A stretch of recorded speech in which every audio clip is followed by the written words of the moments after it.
mas magaling ako sa kanya. Pababagsakin ko ang negosyo niya. I love Basti. Siya ang asawa ko, di ba? Are you convincing me or yourself? Oh my God! Ang ganda! Yun yung diamond shoes! Gusto ko makita yung mga reaction ng mga tao pag nakita nila yan! Ako yung face ng Serpentina, di ba? Di ba dapat ako lang yung babaeng rarampa sa gabing yun? I'm open for changes. All of our plans are slowly falling into place. Matuto ka lang magtiwala sa akin. Emma! Ano nangyari? Yung diamond shoes nawawala! Ikaw ang huling may hawak ng sapatos kagabi. Hindi po ako. Posibleng si Eliana may gawa na. Sige, Hoy, ikaw, sumunod ka sa akin ngayon din. Hubarin mo yung alampay mo. Huhubarin mo ba yan o ako maghuhubad yan? Bilisan mo kasi! Tita Minerva, ikaw yung kumuha ng shoes. Ang gusto ko lang kasi, itong si Eliana ay mapalayas. Eh, paano si Mami? Don't you think we should tell her the plan? Sa bagay na to, mas mabuti kung secret na lang natin tong dalawa.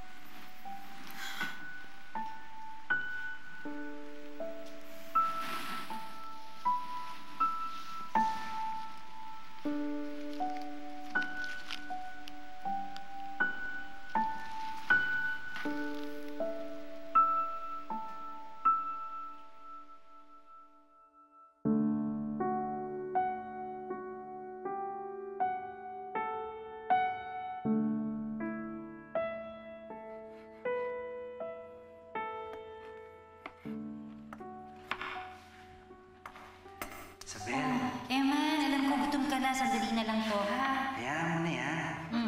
Ako na lang gagawa niyan para sa'yo. Para sa'yo. Para sa akin? Salamat, Eman. Paborito ko itong bulaklak na to. Alam ko ang paborito mo yan eh. Kaya pinitas ko. Hinanap ko pa yan. Kasi gusto ko maging masaya ka. Kahit wala naman itong bulaklak na to, masaya ako basta kasama kita.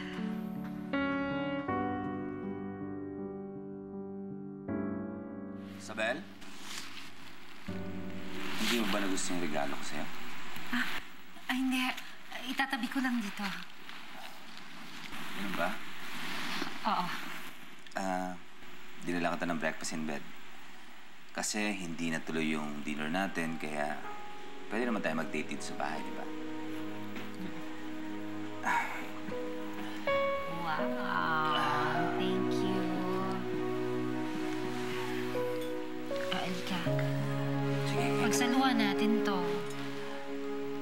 Sige.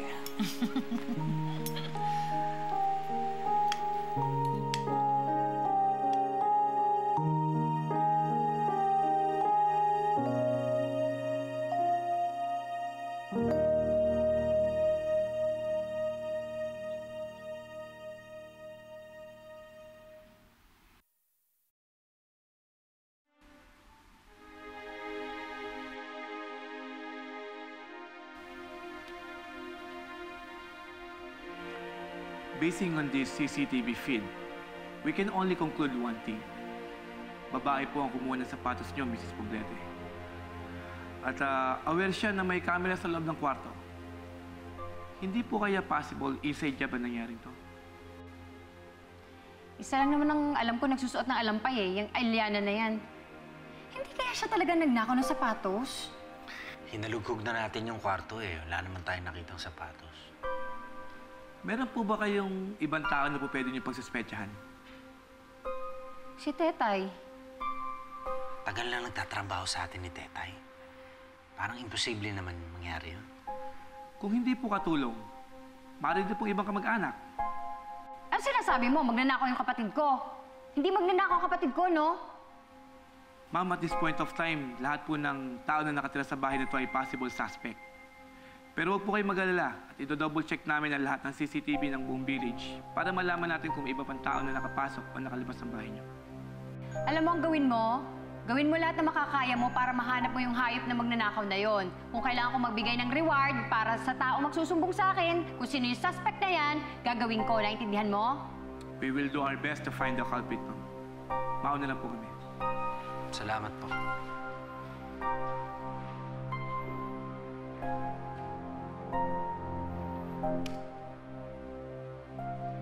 Sino kaya yung babaeng yan?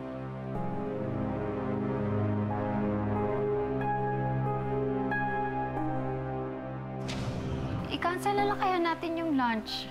Pero ma'am, nakaset na po ang lahat. Nakapagpa-reserve na tayo sa venue, nabibigay na lahat ng invitation. So, mas malaki lang yung gastos kapag hindi pa natin tinuloy yung launch. Oo nga, at saka alam mo, ate naman, ang dami-dami ko nang inimbita na press. Paano yan? Pag hindi mo tinuloy yan, di maiintriga tayo. Masama yan para sa negosyo. Eh, anong punto na ituloy kung wala yung sapatos? Malay mo naman. Ano? Bigla na lang siyang lumitaw pag malapit na yung launching natin. Ano ibig mo sabihin? May alam ka ba kung nasan yung sapatos? Wala. Ang sa akin lang kasi dapat talaga lagi positibo. Positibo tayo tumirada sa mga bagay-bagay. Ako naniniwala ako sa mga pulis na kayang-kaya nilang mahuli ang mga tao na nagnakaw ng sapatos natin.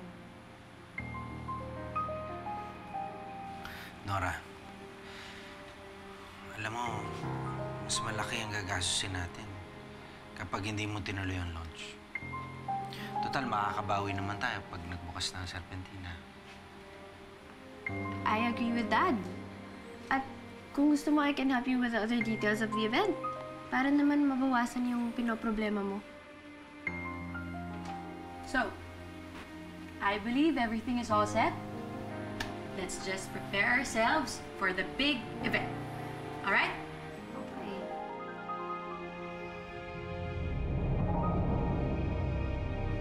Kawawa naman si Ma'am Nora, no? Ngayon ko lang siya nakita ganun kalungkot eh. Tsaka apektadong-apektado siya sa nawawala niyang sapatos. Mabuti nga sa kanya. Pagkatapos ng ginawa niyang pangmamata sa'yo, karama niya yung nangyari sa kanya. Hindi ko gusto yung sinasabi mo, ah. Di ba nga sabi ni Lolo, mali ang maging masaya sa kamalasan ng iba? Eh, kahit naman na masungit sa akin yun si Ma'am Nora, gusto ko pa rin mahanap niya yung sapatos niya. Sino ba yung kumuha ng sapatos? Hindi kaya si Marga? Eh, bakit naman niya kukunin yun? Eh, di ba nga siya magsusuot nun? Masama ang kutob ko eh. Pakiramdam ko, may masamang balak si Marga laban sa'yo. Alam mo na ha, kung may masamang balak si Margarita, edi sana nakita na nila yung sapatos dito. Tsaka okay na kami ni Margarita, ayoko nang bigyan pang kulay yung pagkakaibigan namin. So, na-convince ko sina Mommy at Daddy to hire you bilang official photographer ng Serpentina launch.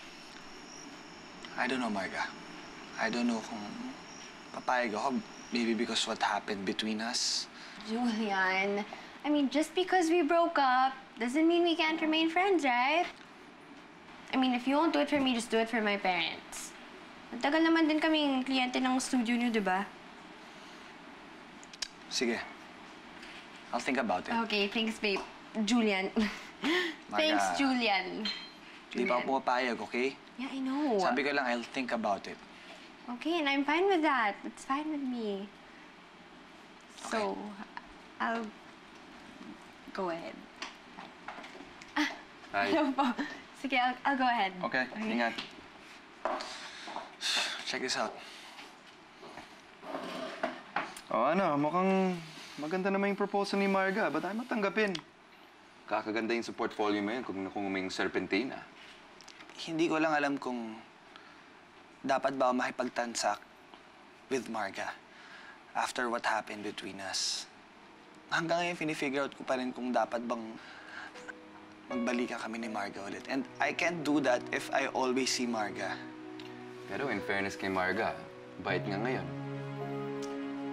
magbabago na siya. Unlike before, di ba? Sana magbago siya.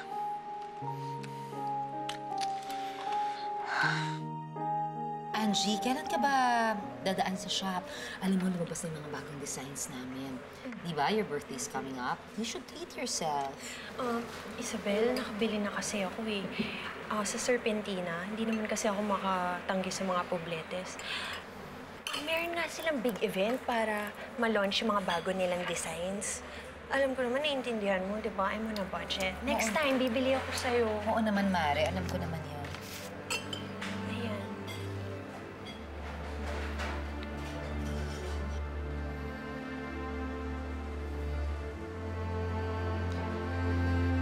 Kinakalaban talaga kami ng Serpentina. So, ma'am, doon po sa gallery gagawin yung mga display ng design ng Serpentina. While on this area naman, dito po gagawin at ilalagay yung photo booth. And the fashion show, of course, dito siya gagawin sa main hall. Okay ka lang ba? Eliana, gusto mo tulungan na kita doon? Kaya ko na po ito, Mang Eman. Ba't kasi sinama-sama pa yung babaeng yan dito?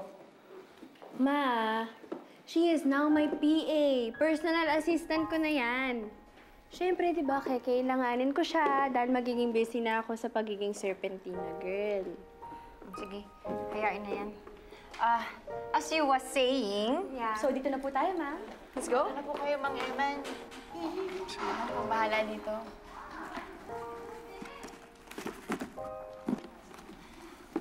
Miss, kailangan mo ng tulong? Ay, kaya ko na to. Eliana. Julian? Ay, anong ginagawa mo dito?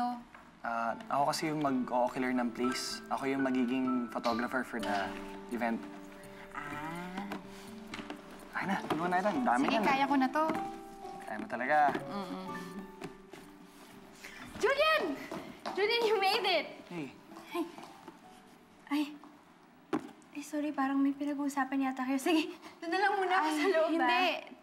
Tapos na rin kami mag-usap eh. Tsaka tutulungan na kita sa loob. Ay, teka lang, ano ka ba? Ano ka ba? Tulungan na kita dito. Uy, akin yung bag, okay lang. Tara. Ano ka ba? Akin na nga yan. Yan. Tara. Hey.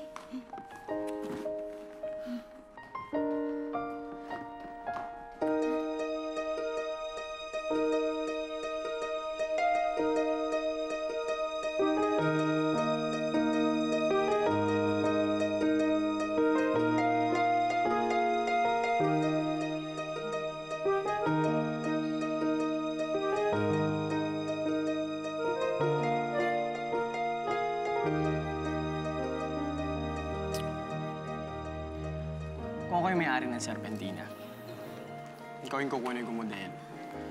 Di hamak naman na mas maganda ka sa Margang. Puro pakyut. Ano ginagawa mo dito? Sino kasama mo? Sila Sarah Samuel. Kailangan daw sa pictorial yung mga buhay na ahas kaya sinama kami. Sandali, si Julian ba yun? Akala ko ba wala na silang dalawa? Iba rin pang ginagawa ng lalaki niyan dito. Siya daw yung kukuha ng litrato eh. Nakakalungkot nga isipin na kahit malapit siya, kahit gusto siyang kamustahin, hindi pwede. Ay, di tama lang yan. Dapat nga lumalayo ka sa lalaking yan. Kasi puro gulo na yung dala niyan lalaki niya sa'yo. Promise. Isa rin kasi sa napagkasundoan namin ni Marga. Nire-respeto ko lang naman yung gusto niya eh. Ayoko lang kasi ng away. Yung Margang yan? Ako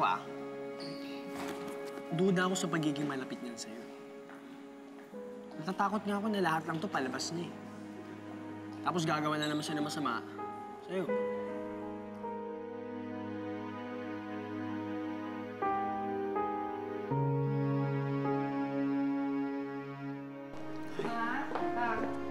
Tingnan niyo to. Ano yan? Maglo-launch na ang Serpentina sa susunod na linggo. Ang kakapal naman ng mga mukha nila. Tatapatan tayo. Aba, ano ba akala nila sa sarili nila? Masyado na silang matataas? Ha? Anong iniisip nila? Kaya tayong pabagsakin? Ganon? Kinakalaban nila talaga ako, Mama. Ang sabi ni Angie, talagang pinaghahandaan daw yung launch na yan ng Serpentina. They even hired a top-notch event coordinator to head this party. Ay, nako. Para ko na nakikita, malaperya ang gagawin nila. Alam mo ba kung bakit? Yung mga taga-isla na yan, mga walang ka-taste-taste. Pagtatawanan lang sila ng mga bisita nila. Pero hindi tayo dapat maging kampante. Kailangan alam natin lagi ang ginagawa ng kalaban. At lagi tayong handa para kontrahin yun. Ninong ko yung may-ari ng venue, so hingi ako ng info tungkol sa party. Tingnan mo. Andito pa ang mga pangalan nila. Tingnan mo kung anong klase mga tao yan, lalo na yung si Eman. Nagmamalinis pa siya sa'yo sa isla. Pero ano itong ginawa niya? Kung talagang minahal ka niya, hindi ka niya kakalabanin. Kung talagang minahal ka niya, hindi niya tatapatan ang kumpanya natin.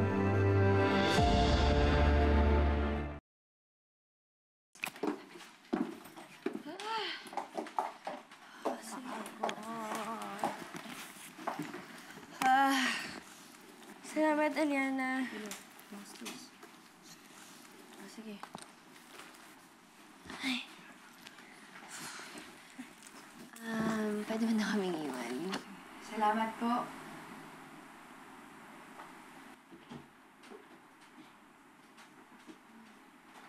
Excuse me. Hello.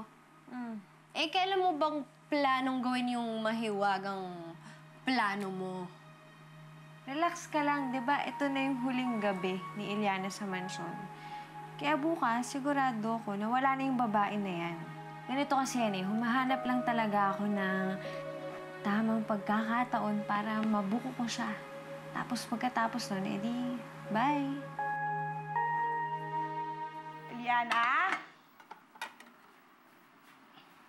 Bakit po? Uy, naku, pagkatapos mo dyan, tulungan mo naman ako mag-prepare ng pagkain. Kasi darating daw yung mga pulis dito sa bahay. Oh, sige po.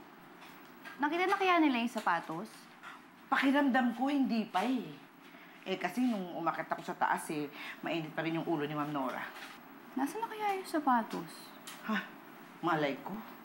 Isa lang sigurado ako. Hindi tayong may gawa noon dahil malilinis ang mga konsensya natin.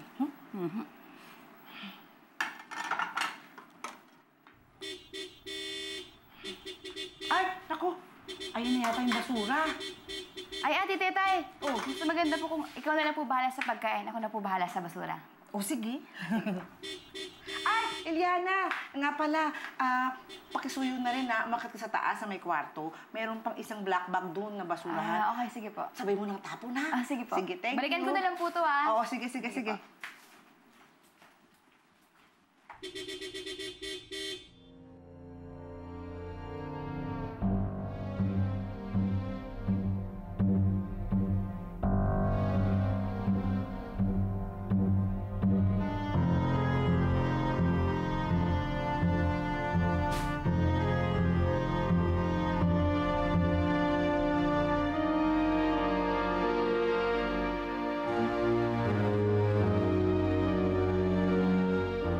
Isang style ng pagnanakaw na kung saan hindi agad dire-dispose ng suspect ang kanyang stolen item. Tinatago niya muna to sa isang sikretong lugar. At kapag hindi na nagsususpecha ang mga taong nakapaligid dito, sa kanya nilalabas ang kanyang ninakaw. Hinalughog na namin yung buong lugar Wala naman kami napala. Pwede niyo pong ulitin ang pag-double check sa buong bahay. Tingnan niyo ang bawat paligid. Sa mga lumang kahon, sa ilalim ng kama, kahit sa kubeta. Alam mo, lahat na sinabi mo, ginawa na namin. Pagkatapos na isang buong araw na investigasyon, line lang ang sasabihin mo sa amin. Napakainutin mo naman! Nora! Chinek na po namin ang lahat ng CCTV na nakapaligid dito sa bahay niyo. At maliban dun po sa mga sinasabi niyo nakatira dito, wala po kaming nakita na kahit isang tao na lumabas pa o nakapasok sa bahay niyo. Ano ibig sabihin? Kino-confirm lang po namin ng aming early theory na inside job ang nangyaring nakamunto. Isa po sa mga tauhan niyo ang kumuha sa sapatos niyo. Ate Tetay, saan galing to? Itatapon din po ba to? Uy, siguro. Nakalagay dyan sa basurahan eh. Baka po may mapapakinabangan pa dito.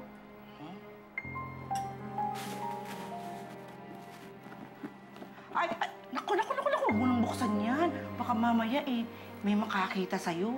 Ang sabihin, kinuha mo. Mas malala, sabihin baka ninakaw mo yan. Alam naman yung mga amo natin, saksakan ng bait. Isa lang naman ang pinaghihinalaan ko eh. Yung Eliana na yan. Gusto ko siya ipalay detector test. Pero ma'am, kailangan po natin ng court order bago magawa yun. Pwes magbabayad ako ng judge. Pwede ba magpakuha ka na ng lie detector test ngayon at kailangan pagbayaran ng babae niya ng pagnanakaw na ginawa niya? Nora, hindi si Eliana magnanakaw sa bahay na ito. Bakit ba pinagtatanggol mo na naman yung babaeng yan? Hindi mo nga kilala yan eh. Manapulot mo lang yan sa kalsada. Makati ang kamay ng babaeng yan. Nora, dahan-dahan lang Merong ibang tao eh. Kasi ako na nga nanakawan. Ako na naman ang mali. Sobra ka na. Dati si Isabel, ngayon si Eliana kakampihan mo. Kung kailan mo ko kakampihan? Ha? Wala na ba talaga akong halaga sa'yo?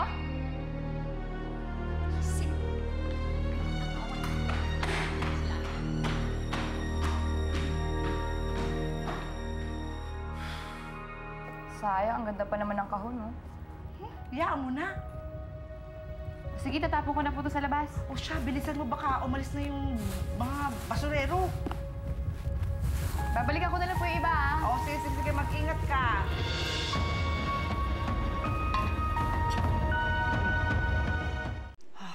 Buwisit. Buwisit talaga yung mga poblete na yan. Lalo na yung Emma na yan. Mula noon hanggang ngayon, puro sakit ng ulo ang dala niya sa buhay ko. Pabayaan mo na yun, Aurora. Kung gusto nilang kalabanin tayo, di labanan natin, kompetensyahin natin. Di, madaling sabihin yun eh. Pero mahirap gawin. Hindi na tayo ang dating Cascavel brand. Ilang milyon na ang nalugi sa atin. Halos ubos na pati ipon natin sa kami maintain dyan sa pabrikang hindi naman kumikita. May awa ang Diyos. Babangon din tayo. Kailan? Kailan pa? Pagbagsak na tayo. Isa lang naman ang alam kong dahilan kung bakit tayo nagkakaganito eh. Nawala sa atin ang swerte ng itim na serpente. Eddie, kailangan mabalik ang swerte sa buhay natin. Kailangan natin siya ngayon. Kailangan natin si Eliana. Pinakakailangan natin siya ngayon. Ako nang bahala doon. Hindi ako titigil hanggang hindi ko nakikita ang apo natin.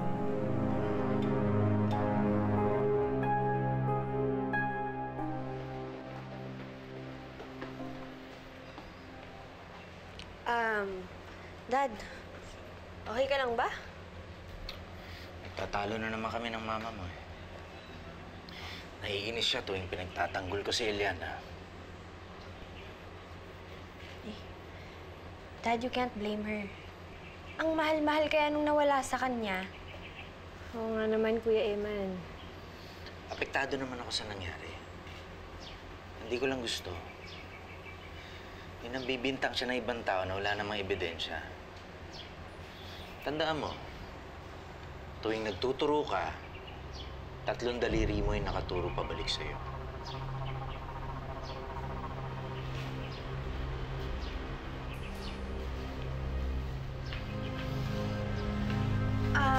Eliana! Tulungan na kita dyan. Sige, ako na. Hindi, ano ka ba? Nahihirapan ka. Tulungan na kita. Tulungan na kita.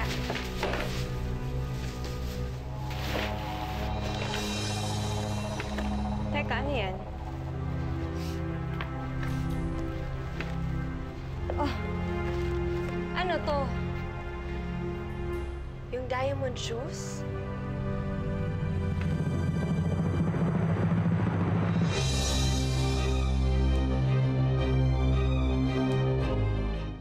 Bakit nandyan yan? Kasama ng mga basura. Eliana, huwag mo naman sanang sabihin ikaw yung kumuha ng sapatos. Hindi po. Nakita ko lang po yung kahon sa ibabaw ng basurahan. Talaga? Anong kaguluhan to? Oh. Ang diamond siya. Saan niyo nakita to? Saan niyo nakita to? Eh, di dala-dala nito. Ayun, no? Sinasabi ko na nga, ba't ikaw magnanakaw eh? Hindi po. Hindi ko naman po alam na inyong laman ng kahon eh. Akala ko po basura. Anong hindi? Kitang-kita na, kitang-kita na! I-deny mo pa? Siguro talagang plano mo, i-impuslit mo to, tapos ibebenta mo yung sapatos ko! Ano akala mo? Mautakan mo ko? Ha? Mautakan mo ko? Tama na. Ano ba? Ano tama na? Ano to, Eman? Ano to? Ha? Ano? Ebidensya! Yan pa rin nakakapihan mo? Ha?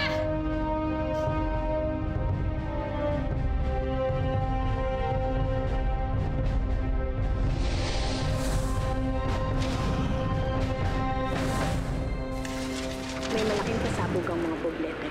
Meron daw silang item na nagkakahalaga ng milyon. Alin, nakita niyo ba itong batang ito? Siya yung babaeng natutulog din sa kariton ko. Ay, nasaan siya? Ay, paalis lang po!